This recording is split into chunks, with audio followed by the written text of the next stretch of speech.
বন্ধুসকল গীতালি নামৰ এগৰাকী মহিলা আছিল। তেওঁৰ বয়স প্ৰায় ৪২ বছৰ আছিল। তেওঁ কাপোৰৰ ব্যৱসায় কৰিছিল। তেওঁৰ দুখন কাপোৰৰ দোকান আছিল। দোকানখনত বহুত কেইজন কৰ্মচাৰীয়ে কাম কৰিছিল। এদিন গীতালিয়ে তেওঁৰ দোকানত কাম কৰা ল'ৰা এজনলৈ ফোন কৰে আৰু তাক কয় যে তুমি তৎক্ষণাৎ মোৰ ঘৰলৈ আহি যোৱা, তোমাৰ লগত এটা বহুত ডাঙৰ কাম আছে। তেতিয়া সেই ল'ৰাজনে নিজৰ মালিকনীক কয় যে ঠিক আছে বাইদেউ, মই 10 মিনিটত আপোনাৰ ঘৰ পাই যাম। তাৰ পিছত ল'ৰাজনে নিজৰ মটৰ চাইকেলেৰে গৈ মালিকনীৰ ঘৰত উপস্থিত হয়। তেতিয়া ল'ৰাজনে মালিকনীৰ ঘৰৰ দুৱাৰৰ বেল বজায় আৰু তাৰ পিছত মালিকনীয়ে ঘৰৰ দৰজা খোলে আৰু তাক কয় তুমি 10 মিনিট বাহিৰতে বহা, মই বাথৰুমৰ পৰা আহিছোঁ। তাৰ পিছত তাৰ মালিকনী গীতালিয়ে গা ধুৱে আৰু নিজৰ শৰীৰত টাৱেল এখন মেৰিয়াই বাথৰুমৰ পৰা ওলাই সেই ল'ৰাজনৰ সন্মুখত থিয় হৈ যায়। তাৰ পিছত গীতালিয়ে জানি বুজি নিজৰ টাৱেলখন তললৈ পেলাই দিয়ে। যেতিয়া সেই ল'ৰাজনে মালিকনীক দেখে তেতিয়া দেখি আচৰিত হৈ পৰে।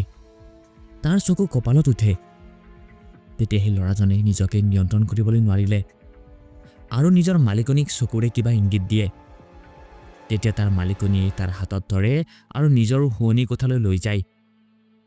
তাৰ পিছত তেওঁলোকৰ মাজত এনেকুৱা কিছুমান ঘটনা হয় যাৰ কোনেও কল্পনাও কৰা নাছিল। হয় বন্ধুসকল, আজিৰ এই ঘটনাটো শুনাৰ পিছত হয়তো আপোনালোকেও আচৰিত হৈ পৰিব। সেইকাৰণে কাহিনীটো শেষলৈকে শুনি থাকিব, কাৰণ এই কাহিনীটোৰ পৰা আপুনি এটা ডাঙৰ নীতি শিক্ষা পাবলৈ পাৰিব। বন্ধুসকল, এই সত্য ঘটনাটো বিহাৰৰ এখন গাঁৱৰ। তাত এগৰাকী গীতালি নামৰ মহিলা আছিল, যিয়ে নিজৰ এগৰাকী কন্যা সন্তানৰ লগত থাকিছিল।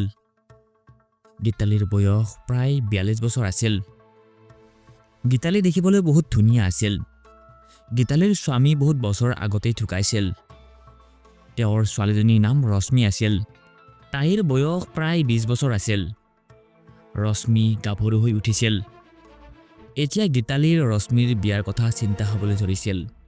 তেওঁ যিমান সোনকালে পাৰে তেওঁৰ ছোৱালী ৰশ্মিক বিয়া দিবলৈ বিচাৰিছিল। সেইকাৰণে তেওঁ ৰশ্মিৰ বাবে ল'ৰা বিচৰা আৰম্ভ কৰি দিলে। এমাহৰ ভিতৰতেই তেওঁ ৰশ্মিৰ বাবে এজন ভাল ল'ৰা বিচাৰি পায়। সেই ল'ৰাজনৰ নাম মোহিত আছিল। তেতিয়া গীতালিয়ে নিজৰ ছোৱালী ৰশ্মিৰ লগত সেই ল'ৰাজনৰ ঘৰত গৈ উপস্থিত হয়। যেতিয়া গীতালিয়ে সেই ল'ৰাজনক দেখে তেতিয়া তাই প্ৰথম চাউনিতে ল'ৰাজনক পচন্দ কৰে। তাৰ পিছত ৰশ্মি আৰু মোহিতৰ বিয়াৰ দিন ঠিক হৈ যায়। প্ৰায় 2 মাহৰ ভিতৰতে মোহিত আৰু ৰশ্মিৰ বিয়া হৈ যায়। এতিয়া ৰশ্মিয়ে কইনা সাজেৰে মোহিতৰ ঘৰলৈ গুচি যায় আৰু নিজৰ শহুৰৰ ঘৰত বৰ ভালদৰে থাকিবলৈ লয়। ইফালে গীতালি ঘৰত অকলে থাকিবলৈ লয়, কাৰণ তেওঁৰ ঘৰত আৰু কোনো নাছিল। সেইবাবে গীতালি অকলশৰীয়া হৈ পৰে। বন্ধুসকল, গীতালিৰ ব্যৱসায়ৰ কথা যদি ক'বলৈ যাওঁ তেনেহ'লে তেওঁৰ ওচৰত কাপোৰৰ দুখন দোকান আছিল। দুয়োখন দোকানেই বহুত ভালদৰে চলিছিল। দুয়োখন দোকানতে বহুত কেইজন কৰ্মচাৰীয়ে কাম কৰিছিল। গীতালি সেই দুয়োখন দোকানৰ পৰা লাখ লাখ টকা ইনকাম কৰিছিল। তেওঁৰ ওচৰত টকাৰ কোনো অভাৱ নাছিল। বন্ধুসকল, এনেকৈয়ে প্ৰায় 6 মাহ পাৰ হৈ যায়। এতিয়া গীতালিৰ যৌৱনে আমনি কৰি আছিল। তেওঁৰ নিসংগতা বৰকৈ অনুভৱ হ'বলৈ ধৰিছিল। ঘৰখনো নিৰ্জনতাই আৱৰি ধৰিছিল, কাৰণ ঘৰত তেওঁৰ বাহিৰে আন কোনো নাথাকিছিল। এতিয়া তেওঁ মনৰ ভিতৰতে ভাবিবলৈ ধৰিলে যে তেওঁ নিজৰ ইচ্ছা কেনেকৈ পূৰণ কৰে আৰু কৰিলেও কাৰ লগত নকৰিব। তেওঁ কোনো পুৰুষৰ আশ্ৰয় ল'বলৈ বিচাৰিছিল। বন্ধুসকল, এদিন দুপৰীয়াৰ সময়ত গীতালিয়ে পাচলি বজাৰ কৰিবলৈ বজাৰলৈ যায় আৰু বজাৰৰ ভিতৰত ভাল পাচলি বিচাৰিবলৈ ধৰে। তেতিয়াই গীতালিৰ চকু এজন ল'ৰাৰ ওপৰত পৰিল। সেই ল'ৰাজনৰ নাম বিকাশ আছিল। তেওঁৰ বয়স প্ৰায় 22 বছৰ আছিল। তেওঁ এজন 6 ফুট ওখ স্বাস্থ্যৱান যুৱক আছিল। তেতিয়া গীতালিয়ে ল'ৰাজনৰ ওচৰলৈ যায়। যেতিয়া বিকাশে গীতালিক দেখে তেতিয়া দেখিয়ে নিথৰ হৈ পৰে, কাৰণ তেওঁ নিজৰ জীৱনত ইমান ধুনীয়া মহিলা দেখা নাছিল। বন্ধুসকল, সেই ল'ৰাজনে বজাৰত শাক পাচলি বিক্ৰী কৰিছিল। তেওঁৰ ওচৰত সেইদিনা বহুত কম পাচলি বাকী আছিল। তেতিয়া গীতালিয়ে তেওঁক কয় যে এই পাচলিবোৰৰ দাম কিমান। তেতিয়া ল'ৰাজনে তেওঁক পাচলিৰ দাম কয়। তেতিয়া গীতালিয়ে তাক কয় যে তোমাৰ ওচৰত যিমান পাচলি আছে তুমি গোটেইখিনি পেক কৰি দিয়া।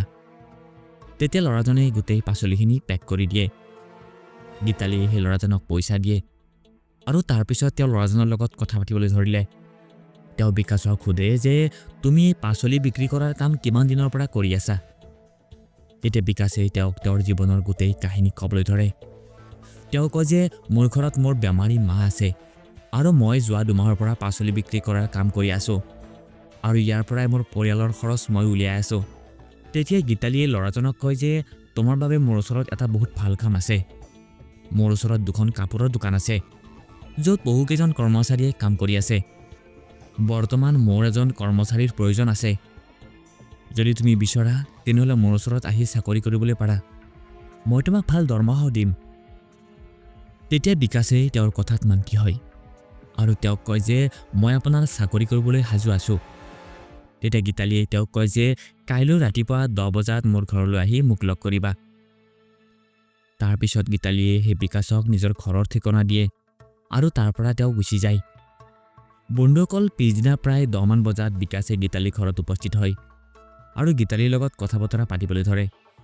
তেতিয়া গীতালী তেওঁৰ দৰমহাৰ বিষয়েও কয় যে তেওঁ কিমান দৰমহা পাব তেওঁৰ কাম কৰিলে। বিকাশে তেওঁৰ কথাত মান্তি হয়। অলপ সময় পিছতে গীতালীয়ে বিকাশৰ সন্মুখত আৰু এটা চৰ্ত ৰাখে আৰু কয় যে তুমি তোমাৰ ঘৰলৈ যোৱাৰ কোনো প্ৰয়োজন নাই। তুমি মোৰ ঘৰতে থাকিবলৈ পাৰিবা কাৰণ মোৰ ঘৰটো দেখিছাই বহুত ডাঙৰ আৰু বহুকেইটা কোঠা খালী পৰি আছে। তুমি ইয়াতে থাকি তোমাৰ কাম কৰিবলৈ পাৰিবা।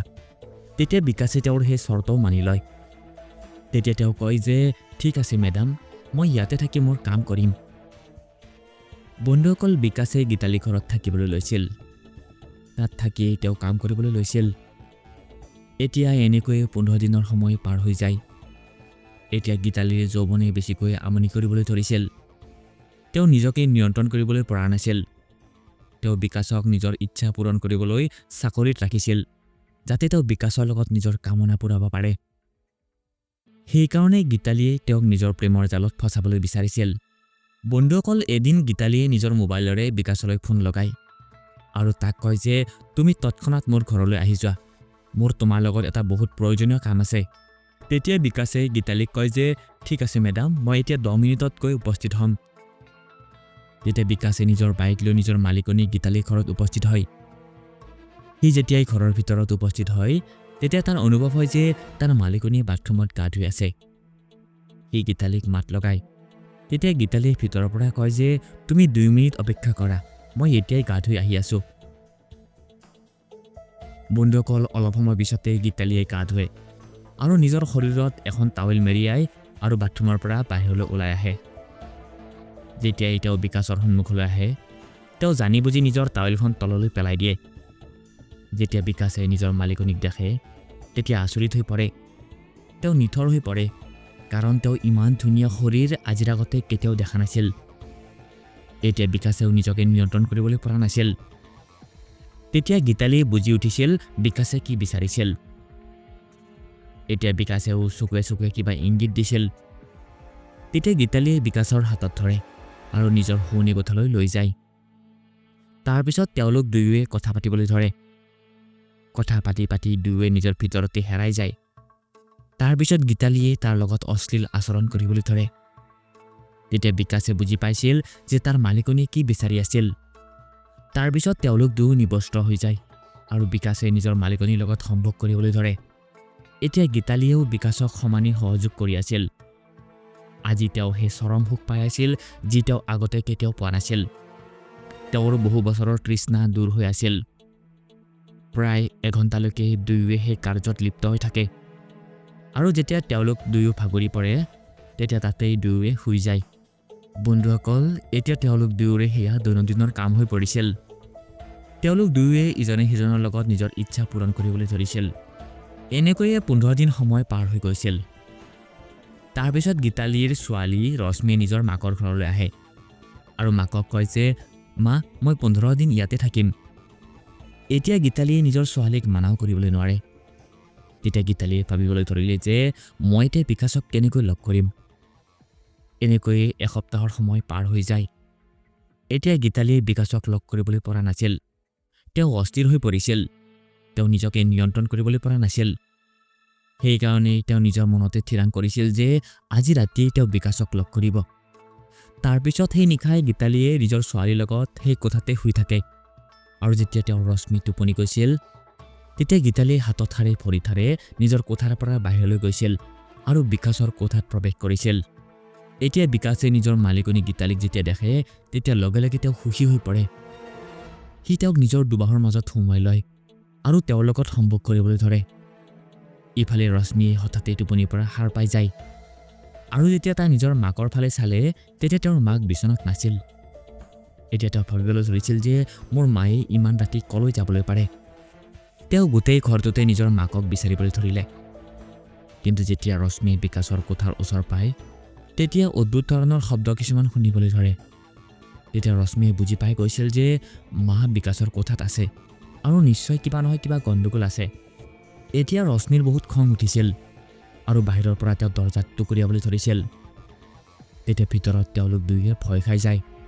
আৰু ভাবিবলৈ ধৰে যে ইমান ৰাতি কোন আহিলে তাৰপিছত গীতালীয়ে যেতিয়া দৰজা খুলিলে তেতিয়া তেওঁৰ ছোৱালী ৰশ্মি তেওঁৰ সন্মুখত থিয় হৈ আছিল তেওঁ নিজৰ ছোৱালীৰ সন্মুখত দেখি নিথৰ হৈ পৰিছিল তাৰপিছত ৰশ্মিয়ে নিজৰ মাকক যি টি কথা শুনাবলৈ ধৰিলে গালি গালাজ কৰিবলৈ ধৰিলে তাৰপিছত গীতালীয়েও নিজৰ ছোৱালীৰ লগত কাজিয়া কৰিবলৈ ধৰিলে তাৰপিছত দুয়োৰে কাজিয়া লাহে লাহে ডাঙৰ হ'বলৈ ধৰিলে তেওঁলোক দুয়োৰে কাজিয়াৰ শব্দ বাহিৰলৈ যাবলৈ ধৰিছিল তেতিয়া ওচৰৰ মানুহৰ টোপনি ভাঙি যায় আৰু তেওঁলোকে গীতালীৰ ঘৰত আহি উপস্থিত হয় এতিয়া ওচৰৰ মানুহবিলাকে গম পাই গৈছিল যে তেওঁলোকৰ মাজত কাজিয়া কিয় হৈ আছে তাৰপিছত ৰাতিপুৱালৈকে সেই কথা লাহে লাহে গোটেই গাঁৱতে বিয়পি পৰে তেতিয়াই গাঁৱৰ এজন লোকে তৎক্ষণাৎ পুলিচলৈ ফোন কৰি দিয়ে পুলিচ তেওঁলোকৰ ঘৰলৈ গৈ আছিল তেতিয়া গীতালীয়ে গম পায় যে পুলিচ তেওঁলোকৰ ঘৰলৈ আহি আছে যদি তেওঁ জেলত যাবলগীয়া হয় তেনেহ'লে তেওঁৰ গোটেই ব্যৱসায় ধ্বংস হৈ যাব তেতিয়া তেওঁ নিজৰ ছোৱালীক বুজায় যে